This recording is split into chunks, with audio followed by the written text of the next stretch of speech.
বিয়ের পর স্বামী স্ত্রীরা যে ভুলটা করে থাকে, স্ত্রী কনসেপ্ট করছে তাই খুশি মনে সে স্বামীকে দেখাইতে যাইতেছে। স্বামী এদিকে কাঁচামাল রেডি করে বাজার যাবে বিক্রি করতে, স্ত্রী তখন দৌড়ে ছুটলো স্বামীর দিকে।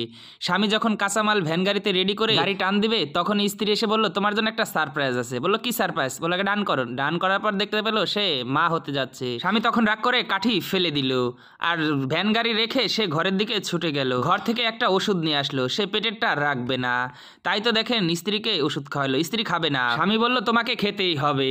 স্ত্রী তখন মুখে নিল এবং মুখে নেওয়ার পর অনেক ভাবলো, পানি গ্লাসটা মুখে দিল। এরপর স্বামী এখান থেকে উঠে চলে গেল। দীর্ঘ 1 বছর অপেক্ষা পালার পর স্ত্রীর মুখে সুখবর শুনতে চাইলো, কিন্তু কোনো কাজ হইল না। তখন আবার স্বামী রাগারাগি করলো, তখন স্ত্রী চলে গেল। পরের মাসে আবার টেস্ট, তখনও নেগেটিভ আসলো, তখন আবার স্বামী রাগ করলো। এভাবে মেয়েটি কান্না করতে করতে তার প্রায় শেষ।